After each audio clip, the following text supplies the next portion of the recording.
fiery horse with the speed of light, a cloud of dust, and a hearty hi-yo silver, the Lone Ranger.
With his faithful Indian companion Tonto, the daring and resourceful masked rider of the plains led the fight for law and order in the early western United States.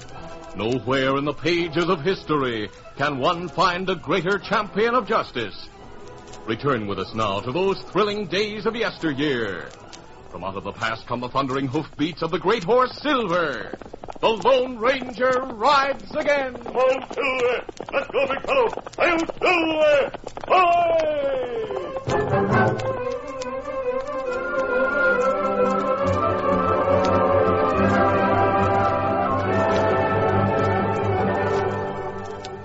Lou Pickens was a shrewd man. Besides owning the bank in Eagle Pass, he had invested in several other enterprises that added to his wealth and gave him influence in the town. At the close of the Civil War, the ranchers in southwest Texas, as well as others throughout the state, had large holdings and large herds, but no market and no cash. Lou Pickens took mortgage after mortgage on the ranches during the war. Late in the summer of 1867, he met with the ranchers to discuss payment. Men, I've carried all of you through the hard times by letting you have cash. Now you have to figure some way to pay off on those mortgages that are long past due. Lou, you know we got more cattle than we can take care of, all of us. So we can't get cash to feed our cowpokes, much less pay him. How do you expect us to pay any cash to you? Here's Lizzie Jenkins. About time you got here, Liz. Hold everything, boys. I got news. And news here. Glad you got here, Liz. I was just telling everybody I can't wait any longer. Since you have one of the big spreads, and what's more, borrowed a lot of cash from me... Just hold your horses, Lou Pickens. I admit you got the right to foreclose on our holdings, but if you wait a while longer... Now, listen to me. I'm willing to do all I can to help you. And if waiting would do it, I'd wait a bit longer. But is it... You heard what he said, boys. Sure did. All right, Lou, I say wait. Give us a couple of more months, and by thunder, we'll likely be able to pay off every doggone cent we owe you. Liz must have a plan or something. Wonder what she's leading up to. Now, quiet down and listen. I told you I had news. What's the news you're talking about, Liz? Just this. I just found out an hombre named Chisholm, who had what it takes to do something about the sorry situation down this way, started out from San Antonio with a great big herd, and he headed north. There's no market for cattle up that way. He must be local. Now stop yapping, will you, and let me finish what I got to say. Go on, Liz. We're all listening. What I'm trying to tell you is that Chisholm made good. He made good? He drove that big herd all the way to Abilene, Kansas, where a railroad has come into. He got top prices for them cattle per head. Now, wait just a minute now. What's that got to do with this situation, Lizzie Jenkins? Just this. If that hombre Chisholm can do a thing like that, why, so can we.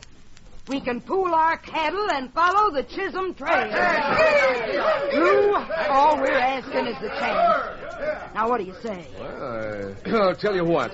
I'll give you exactly 2 more months to the day. Not a minute longer. How about it, boys? You willing to try? Then it's a deal. Get to your ranches and have your cowpokes round up the cattle. We'll combine them into one great big herd and set out for Abilene along that trail left by Chisholm.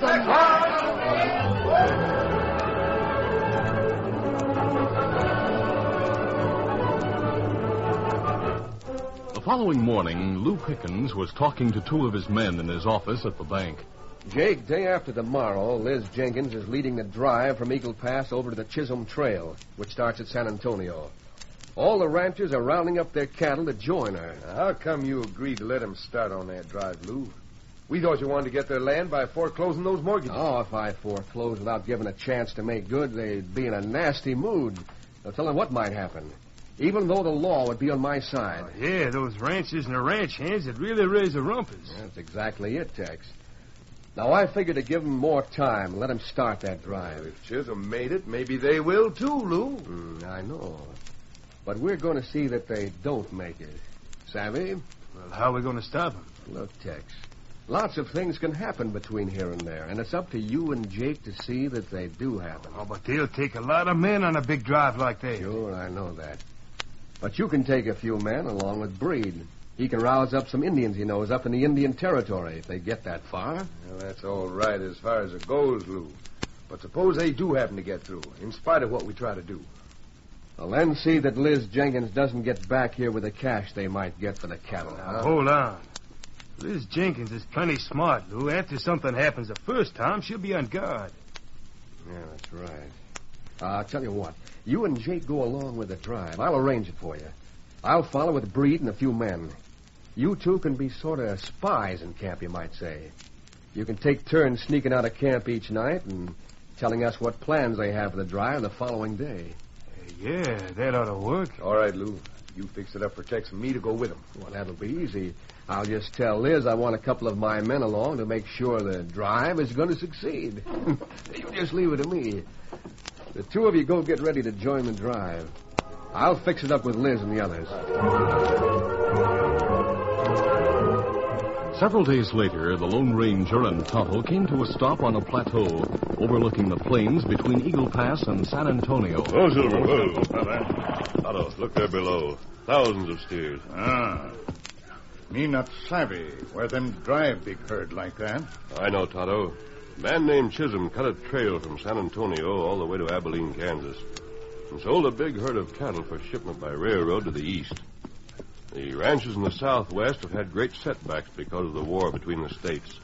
They must find a market for their cattle or give up and leave the west. Oh, that be not good. This is their last chance, Tonto. If they fail to get that herd to Abilene, it means disaster for all of them. We must help them get that herd through. That's right. Chisholm showed the way. Now, if these men get through, others will follow. We'll save the cattlemen of the southwest. It's a long way to Abilene, Kimasabi. Yes, I know. Many dangers lie between here and there. But we're going to follow along, Tonto, and if possible, prevent any trouble. Monsilver! Come on, Scout.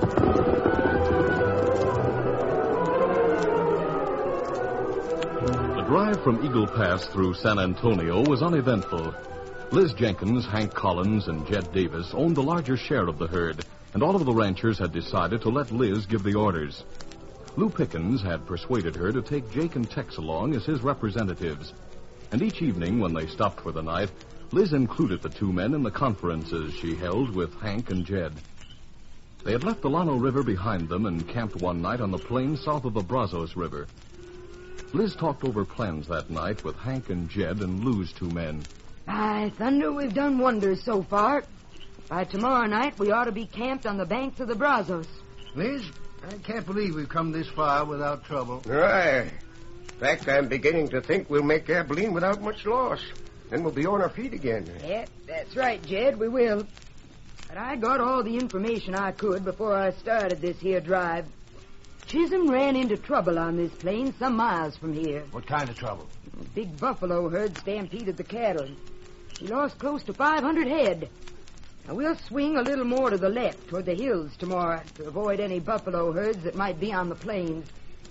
Our scouting party reported a large herd a few miles east of here. You sure are smart, Liz. You handle things like an old hand at the game. Hey, gotta hand it to you, ma'am. I reckon you'll get the cash to pay off them mortgages in plenty of time. That's right. And Lou Pickens will be glad he gave you the chance, huh, Tex? That's right, Jake. Well, I reckon you won't mind if Tex and I turn in now, No, Jake, go right ahead. In fact, I reckon we'd better all turn in so as to be ready to be on the go at dawn. Well, see you all in the morning, boys. Good night, ma'am. Outside of a few cowpokes who were riding herd on the cattle, the rest of the men and Liz rolled in their blankets for the night. After the others were asleep, Tex cautiously arose and made his way to a grove of trees where the horses were tethered for the night. Mounting his horse, he moved at a leisurely pace over a low hill behind the camp, then spurred his bronc into a gallop. Get up there. In spite of his caution, Tex had been seen leaving the camp. The Lone Ranger and Tonto, watching from a secluded spot, saw the horseman gallop away. Tonto, you better follow that man. He's riding back into the hills and away from the camp and the herd. Me not savvy why him do that. Easy, big fella. Easy, Scout, easy, fella. Come on, Silver. Get him up, Scout. The Lone Ranger and Tonto were careful not to be seen as they trailed Tex on his secret mission. Finally, they saw him ride into a hollow. They drew rein. Easy, fella. Go on foot, Tonto. The moon's bright, and we can see that he didn't come up the other side of that hollow. That's right. The masked man and Indian moved forward until they were able to peer down into the hollow. They saw Tex talking to several men who were camped there. We can't get close enough to hear what they're saying. Who you think him talk to, Kimasabi? Don't have any idea. But evidently, he didn't want the others to know he was going to meet them. Look, him get on horse again. Let's get back to Silver and Scout. We'll let him go back to the camp and keep an eye on the strangers camped in the hollow. Then lead the horses over to where we can see them. Him riding back to camp now? Yes. Let's go watch the men he talked to. Come along, Come, Silver. Come, For a short time, the Lone Ranger and Tonto watched the men in the hollow. Then they saw them mount and circle to the east. All right, let's go, Tonto. Easy, steady, come on. Easy, Scout, easy, fella. Come on, Silver. Get him up, Scout. Because of the bright moonlight, the Lone Ranger and Tonto had allowed the small group of horsemen to stay quite a long distance ahead of them. After an hour or more of riding, they saw a large herd of buffalo on the plain and noticed that the group of horsemen had ridden around the herd. Suddenly, they heard distant shots and yells. Oh, Silver, Go, fella. Tonto, those men are trying to stampede the buffalo herd toward the cattle in the camp. That's right. And look, Kimasabi, buffalo beginning to stampede. Yes, and they're heading west. They'll stampede the cattle and overrun the camp. Grab your guns. We'll head toward the leaders of the herd and try to turn them north. All right, let's hurry. Come on, Silver. At the camp, Liz Jenkins heard the thunder of the distant buffalo herd as soon as the guards did. She quickly aroused all the men. Get up, everybody. Something's happening. Ride herd on the cattle. Try to turn that herd of buffalo coming. Hurriedly, the men mounted. They could see the dark wave of the buffalo herd rushing across the plains. And in the bright moonlight, they could see two figures, one on a white horse, yipping and shooting as they raced at an angle toward the leaders of the herd. Gradually, the buffalo turned, heading north away from the uneasy milling cattle. And for the time being, the cattlemen gave all their efforts to calming the Longhorns. Finally, the danger was past, and Liz reined to a stop before Hank and Jed near the blazing campfire. Whoa there. Whoa, steady. By thunder, that was a close shave. Somebody started them buffalo stampeding, Liz. Yep, I know that. And I got a look at the hombres who did. For some reason, they didn't figure just right.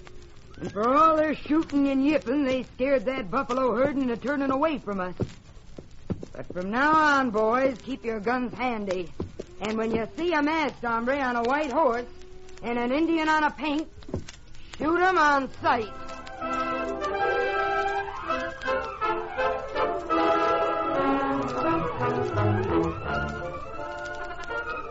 The curtain falls on the first act of our Lone Ranger adventure. Before the next exciting scenes, please permit us to pause for just a few moments.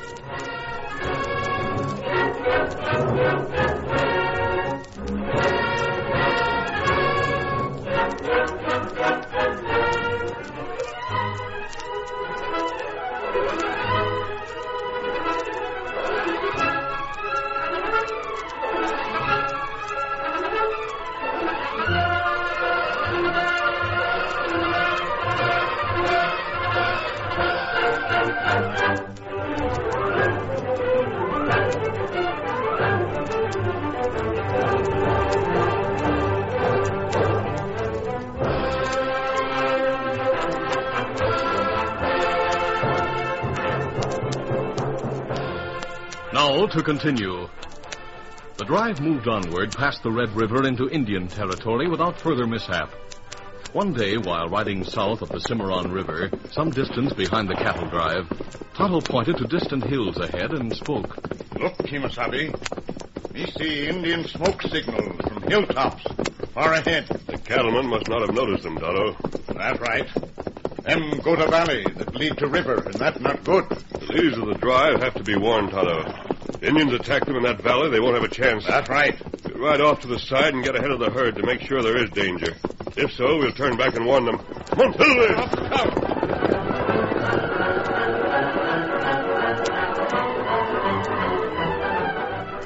Meantime, Jake and Tex had managed to slip away from the cattlemen one by one.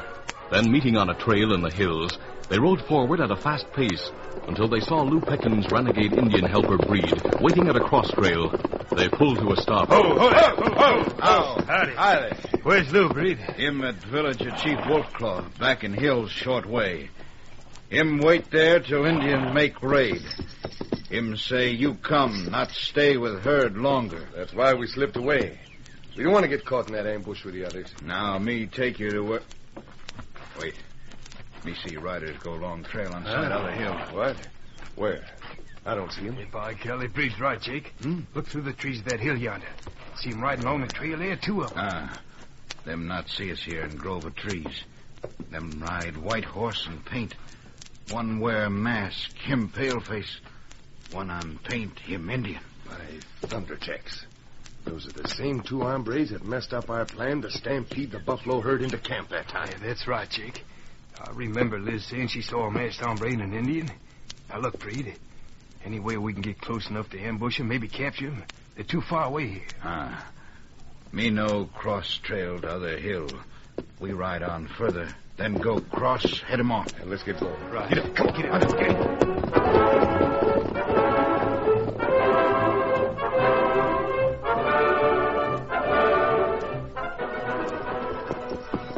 The Lone Ranger and Tonto, not knowing they had been seen, rode along looking for signs that would indicate the presence of Indians. A short time later, as they approached a group of boulders along the trail, the great horse Silver suddenly broke his pace, then stopped about as if to turn. He shook his head and whinnied. Easy, Silver, steady. Tonto, Silver senses danger. Maybe better we not go closer to boulders. Make for the arroyo, quick. Come on, Silver. Come up, Scout. Moving quickly, the two men headed into an arroyo along the side of the trail, just as other shots rang out from behind the boulders a short distance ahead. Oh, Silver, Easy, Scout, easy. There are Indians around in these hills. Those shots will bring them here, Tonto. We'll have to settle this quickly and leave as soon as we can. That's right. Me think there may be 2, 3 behind boulders. Maybe Indians. Could be. But I have an idea it might be some of the men who started that buffalo stampede. The Lone Ranger and Tonto withheld their fire as they cautiously looked over the edge of the arroyo toward the boulders, a short distance up and across the trail. Suddenly, Silver, standing in the arroyo behind them, whinnied another warning. But as the Lone Ranger and Tonto turned to see what new danger might threaten, they saw Breed, who had circled through the woods and had come behind them, standing with leveled gun. Breed already had the drop on them, and they both instinctively raised their hands. You drop guns. You drop them quick. Tonto's keen eyes watched closely for a signal as the Lone Ranger hesitated a minute. Then the masked man spoke. Better do as he says, Tonto. Though Tonto knew the Lone Ranger had a motive for obeying Breed's order, he also knew anything might happen, and he watched every expression on his masked friend's face.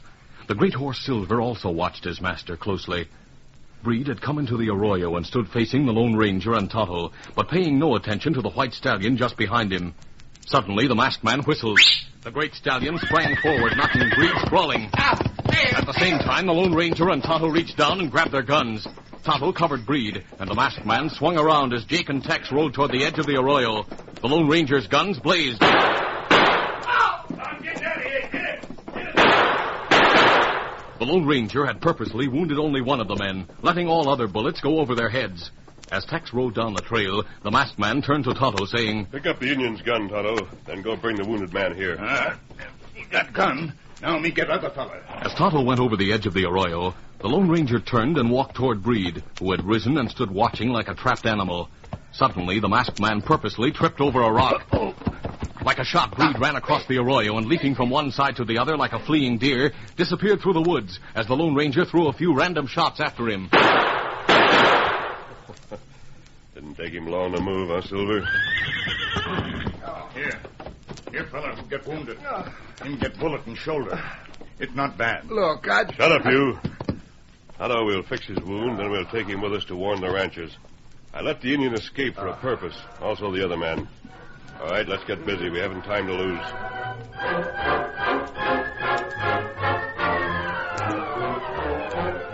The Lone Ranger and Tonto quickly bound Jake's injured shoulder. Then, tying him to his horse, they took him along as they rode back to meet the herd. Meanwhile, the drive slowly headed northward toward the valley leading to the Cimarron River. Liz Jenkins rode point in front of the herd with Hank and Jed. Hank, it won't be long till we cross the Cimarron. After that, it shouldn't take us too long to reach the Kansas line. That's right, Liz. We still got a lot of ground to cover before we get to Abilene. Hey, look. Riding across the plains from the foothills.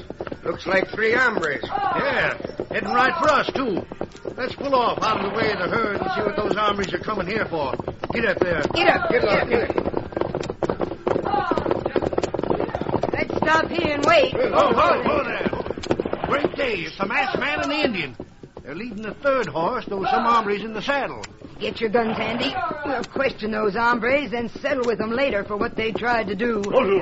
Reach, both of you. We got you covered. Hey, that's Jake they got there tied to his horse. Yeah, I thought Jake was back helping drive the herd. Well, easy seeing he wasn't. Jake, what's the meaning of this? I'll do the talking now. You can question Jake later. We've come to warn you to stop the drive. Don't enter the valley to the river, or you'll head into an ambush. Now, see here, masked man, if you came here to threaten now, us... listen a minute. No, you listen. We haven't forgot that you and that Indian stampeded a buffalo herd and tried to head 'em our way. Ask Jake about that later. You may believe it or not, but actually my Indian friend and I did what we could to turn the buffalo herd away from your camp and the cattle. By golly, if what you say is the truth... Why should Tonto and I risk our lives to come and warn you? The fact that this man Jake was up in the hills proves he's been spying for someone. That's right, Liz. I, for one, am willing to trust this masked hombre. Well, I can't savvy his reasons for trailing us hundreds of miles just to help us, like he says he did, but... Because if you ranchers get through with your cattle, it will prove others besides Chisholm can do it. You and a great many more whom the Southwest needs will stay and build a big future here. That's my reason, Mrs. Jenkins. Why should a masked man... Say, I'm beginning to get it now. I've heard of a masked man who helps folks and who fights lawbreakers. I've heard he rides a white horse. Have you heard that he uses bullets like this? It's Silver? Yes. Then you are the Lone Ranger. The Lone Ranger? Holy smoke, if that's who you are, I'm willing to do anything you say. Same here. You got any suggestions? Yes, I have. Now listen carefully.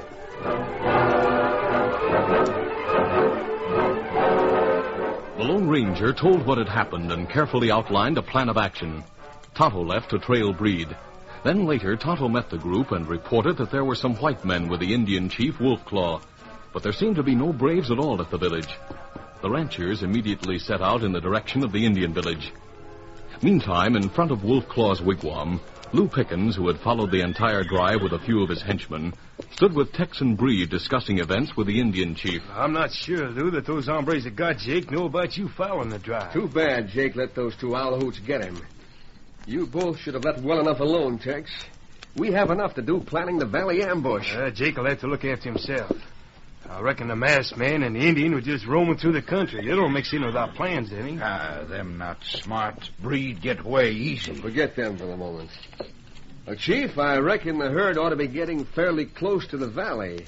Are your braves ready? Many braves wait over in valley. Them send message when herd come to valley. Then Chief Wolfclaw take you to hilltop to watch. Oh, golly, there's nobody left in the village but us. The 3 gunslicks you brought with you and Breed, Lou. Every available brave's waiting in ambush. I know. The 3 gunslicks are sleeping in that wigwam over there. You better wake them up. Tell them we'll be moving over to the valley soon to watch the excitement. All right. The group in front of the chief's wigwam stared in momentary amazement as the ranchers' men rode in from all sides.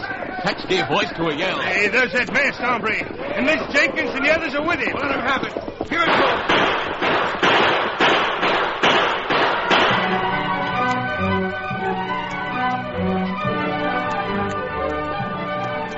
Within a short time, Chief Wolfclaw with Lou Pickens and his men stood in a dejected group, prisoners of the Lone Ranger and the ranchers. Thunder, the masked man was right.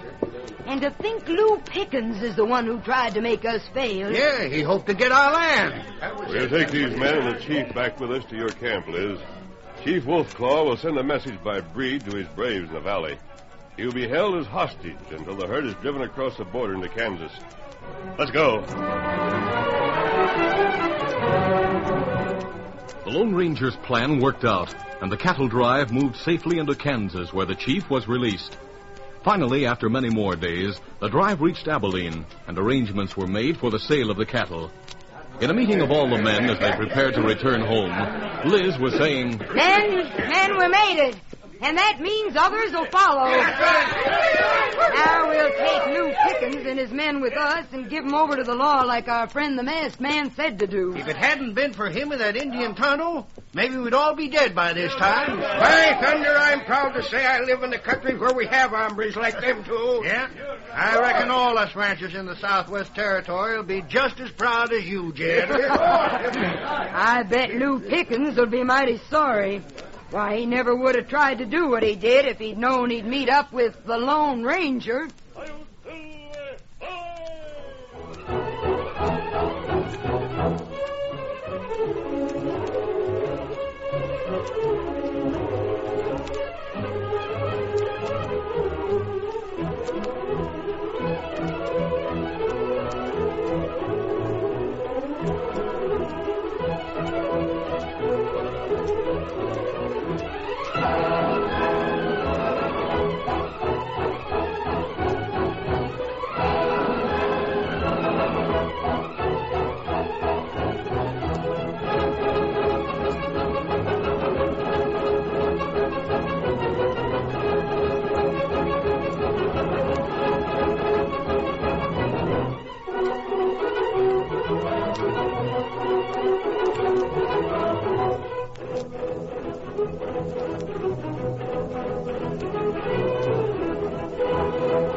This is a feature of the Lone Ranger Incorporated, created by George W. Trendle, produced by Trendle Campbell Enterprises, directed by Charles D. Livingston, and edited by Fran Stryker. The part of the Lone Ranger is played by Brace Beal. You've been listening to the OTR Gold Network. Find more classic radio at otrgold.com.